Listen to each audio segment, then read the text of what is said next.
Hello, this is Alexander Cross, Criminal Defense here in the San Francisco Bay Area. If you'd like to learn more about criminal defense, be sure to subscribe to our channel, Law Offices of Cross and Associates, and ask your questions in the comments section below. So we received an interesting inquiry here on our YouTube channel. This has to do with assault while under the influence of drugs. Criminal attorney, Manteca. Assault attorney, Manteca. Attorney, Manteca. Let's see here. My son is addicted to drugs, and one night he assaulted my neighbor with a gun. It's the second time it's happened. In 2015, he entered his house and took some valuable items. Well, first of all, let's talk about the 2015 case. That would be a burglary, which would be a violation of Penal Code Section 459 or Penal Code Section 460, which is a felony that carries up to 6 years in state prison. Now, I'm assuming you did not get those 6 years, or that your son didn't get those 6 years, because otherwise, why he wouldn't have had the opportunity to commit the assault. So, in terms of assaulting somebody with a gun, generally speaking, assault with a deadly weapon is a felony. It's also a strike under Penal Code Section 245 parentheses A parentheses 1.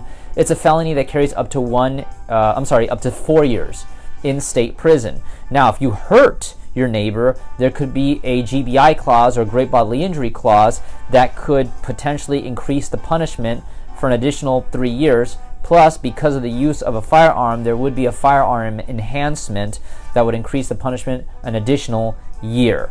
You have to understand that when it comes to assault, it is not necessary to actually physically touch the victim. Assault just simply means putting somebody in apprehension. Putting somebody in apprehension of suffering an injury. For instance, I see the punch coming, it's about to come, oh my god, that's the assault. Once the impact is there, well then that's the battery. That's why they say assault and battery, two separate things. Assault, remember, putting somebody in apprehension, pulling a gun out and say, hey, I'm going to do this to you, that's an assault. You don't actually have to shoot the person or pistol whip the person with the gun to be charged with assault. Regardless, if you'd like to learn more about criminal defense here in the San Francisco Bay Area. Oh yeah, and one other thing I forgot to mention.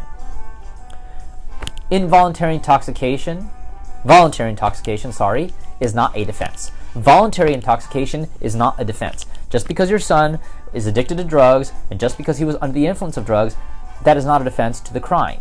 If he took the drugs himself, he's going to be responsible for what he does. Now, being under the influence of drugs, yes, will be a mitigating factor to lower punishment. Yes, it will be a mitigating factor for lowering the punishment, but it's not a defense to the crime. Now, if he got kidnapped and somebody shoved drugs down his throat and he did a crime, then yeah, that's a defense.